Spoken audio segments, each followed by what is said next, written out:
Hey guys, welcome back to part 2 of this series of the Bedchamber at Alice's house. Now today we're going to talk about furniture and the rugs on the floor, and we're going to get a little closer look at that mural. It is an exciting day, so stay tuned.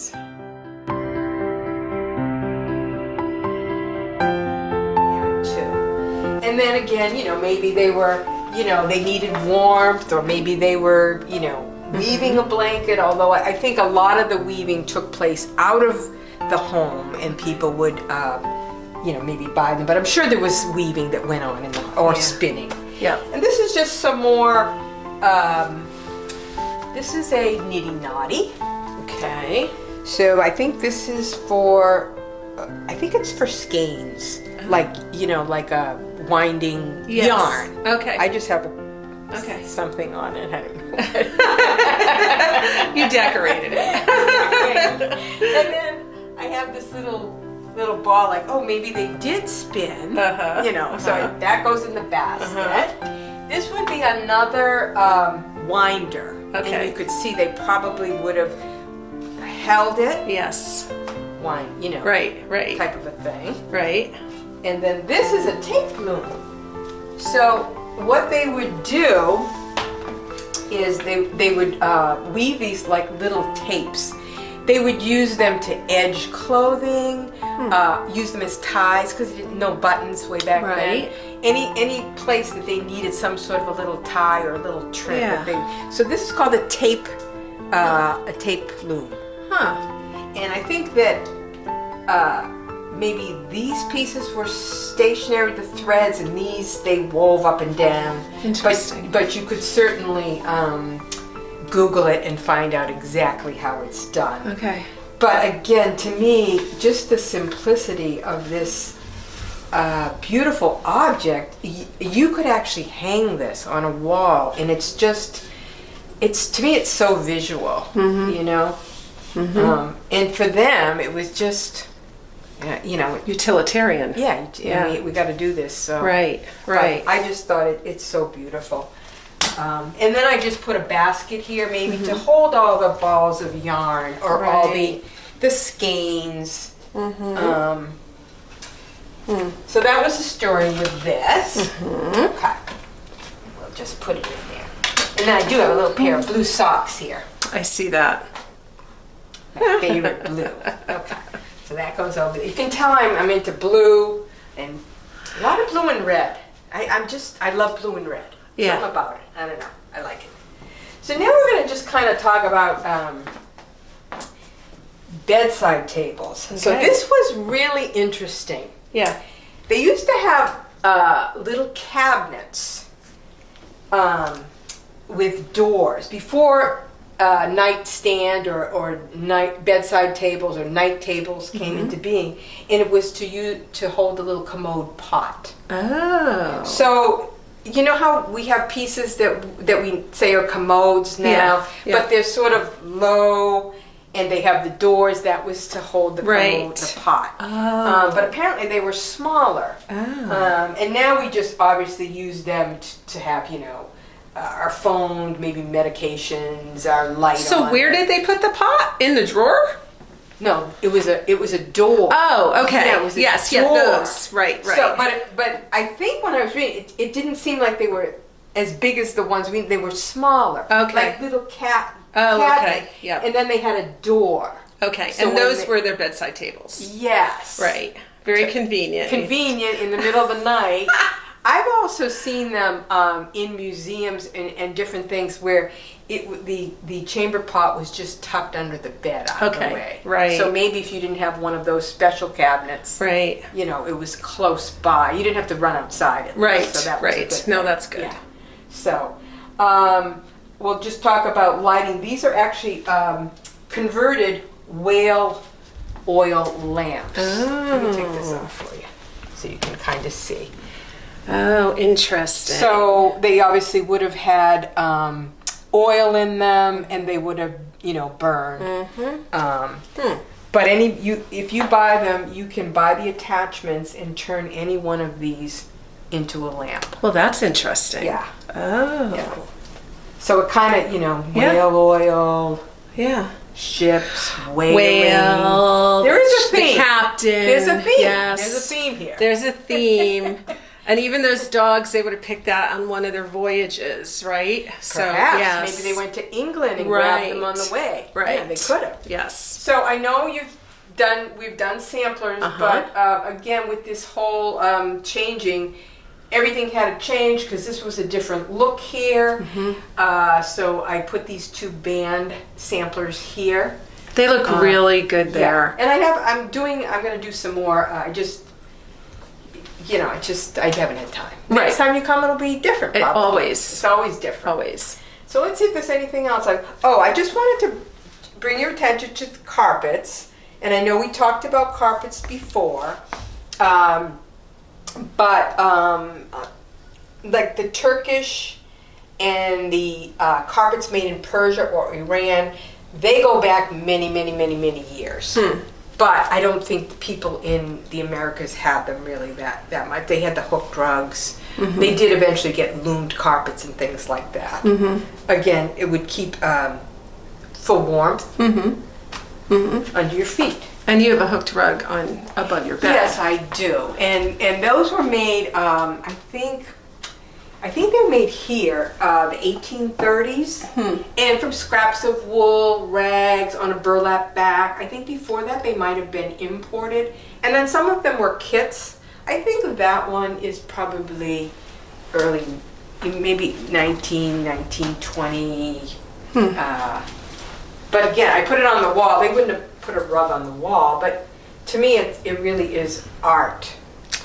It's art. And something that old, you don't want to put it under your feet. No. So it's either got to go on a table or it's got to go on the wall. So is that a dog or a bear? I'm saying it's a dog. But you're right. It could have been a bear. All right, let me see. What did I do with my notes? Oh, let me just make sure I haven't missed anything, because now I'm just kind of going free spirit here. All my notes are like, and then I just kind of go with the flow. Okay, so let's see, carpets. Okay, so here's something about carpets. The carpet industry began in 1771 in the United States. William Sprague had the first woven carpet mill in Philadelphia. Okay. So before that, they were imported. Right. Which made them expensive again, so people didn't have them.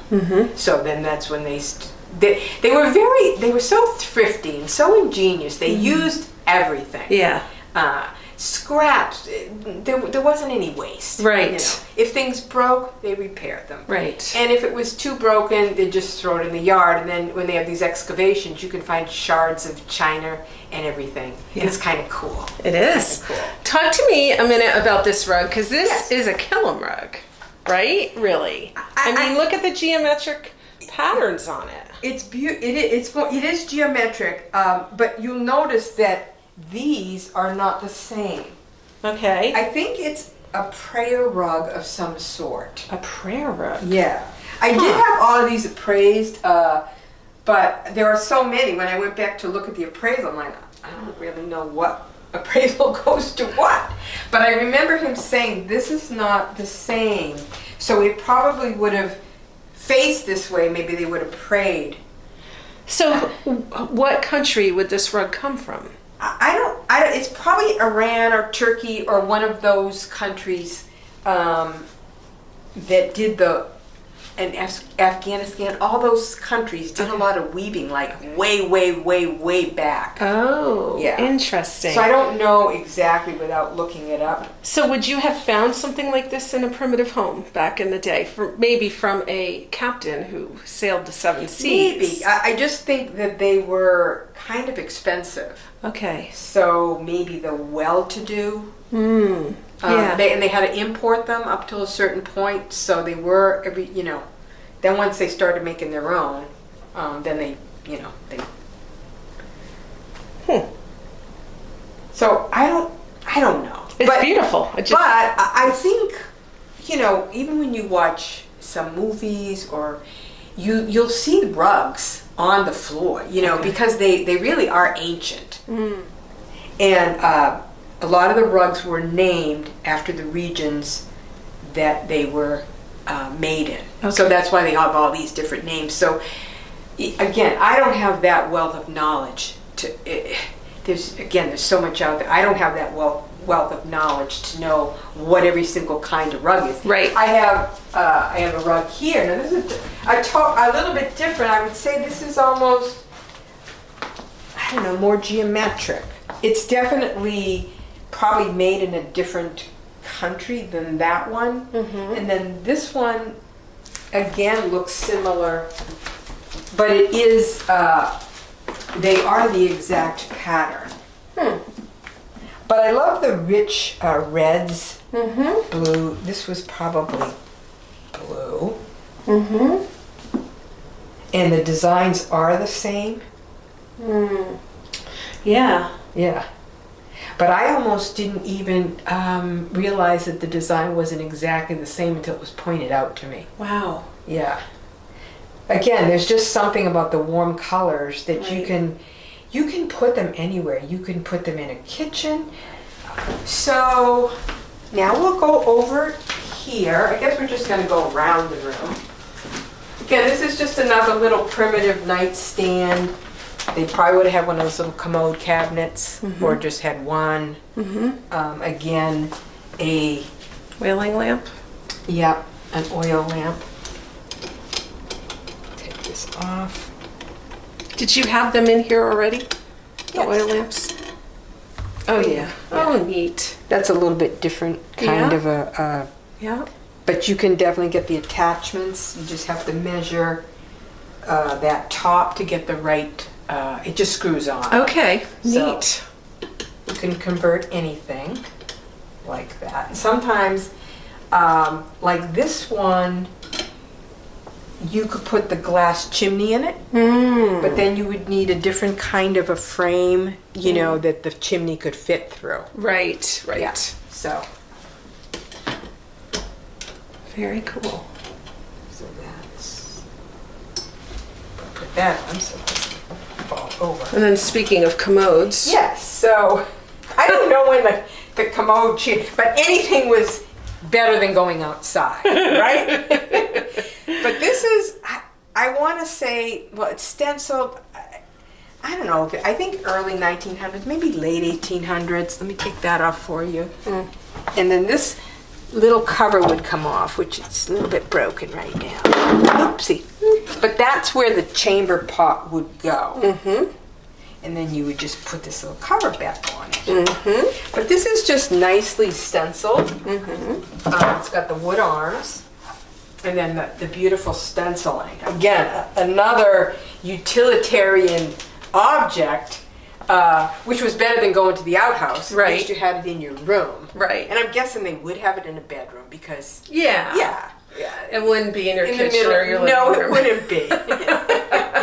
I'm assuming you needed it at night, so here it is. So I always want to talk about bureau. Now this isn't an Empire bureau. Okay. Empire period I think was like 30, 40. And some of them are transitional. Sometimes they'll have a little bit of more than one characteristic there, so they're sort of transitional. I think this is more Empire because it's a little bit, this is what makes me think it's Empire. And I think some of the federal ones have this piece out, but I just think it's more Empire. It's got the beautiful crotch mahogany. I mean, it's just a beautiful piece. Now, I'm assuming at some point they had bureaus. Maybe the Empire period is when, you know, maybe bedrooms started becoming more like real bedrooms and more private. And obviously, as you know move along in time, but I think that people had bedrooms to sleep in, and so then they wanted to have store their things because there were no closets, Right. You know. So the other thing is looking glasses. So people have wanted to look at themselves since the beginning of time. So I think it was the Egyptians? I think they sort of polished brass so you could get a reflection. Obviously, you weren't going to get a true reflection, but probably the first time is when they looked in water and they saw a reflection. And, you know, then people kind of wanted to, and realized it was themselves. Yeah. Then they wanted to, you know, they wanted to look at themselves. Don't you love it when, like, our puppy just discovered himself the other day in the dishwasher? You know, he went up and he looked, and and it was so cute to have him discover himself. Right. But can you imagine them going to the water, you know, nice, clean, and then thinking maybe that was another person at first, and realizing that it wasn't. Right. And so they polished the brasses, and the Venetians actually perfected the whole glass mirror process with it was like a mercury glass type of things, and they actually were the big makers of looking glasses for many years. And even now, if you say Venetian glass, people know. Right. And of course, obviously, they were very expensive. Yep. And when they first started making them out of mercury, well, mercury's kind of poisonous and stuff like that. So, but eventually, you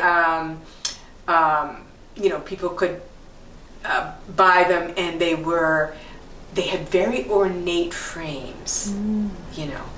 And again, this was another valuable item that they listed in their inventories. It was high up because it was an expensive. And look how now this is a period mirror, but that's look amazing. How small it is. Yeah, that's because of the expense of it. Now this is a period one, and I was told if you turn them over, this is what a period one should look like on the back. So I think it's like a Chippendale. Looks Chippendale like to me, with a little bit of inlay here. Is the mirror original? I don't know. It's hard to know. Because it's in really good shape for. Well, it could be, I guess. I mean, they were. Let's see if I can get this off. So I used to have another one in this room that went over my bureau, but my bureau was there, so it no longer is. correct. So my bureau, we'll just jump over here. So this is a Sheridan piece. Okay. So Sheridan, I think, was about 1810. A lot of times they'll have brasses, so maybe this was a country piece with the brass, with the wooden knobs. They seem to be original. It's got a beautiful bow front. Again, the figured mahogany. This is one of my favorite pieces. So it had to stay in here, in this room. Well, of course, all my clothes are in. It had to stay in here. So the blanket chest that was here, that went into the hallway, and we'll show you that too. I just realized something. Do you have a closet in this room? Not in this room, but it's down the hallway. See the door over there with the little piece of clothing on it? Oh, okay. So I guess it's kind of authentic because it doesn't have a closet. Right. In the yeah, I never noticed that. Yes. Never thought of I that. wondered if you did that on purpose. No, I didn't. Take credit for it, Alice. Just take credit. You were just never would have good. thought. Yeah. I hope you enjoyed this as much as I enjoyed doing it. We have more to come, so make sure you like and subscribe so you can see part 3.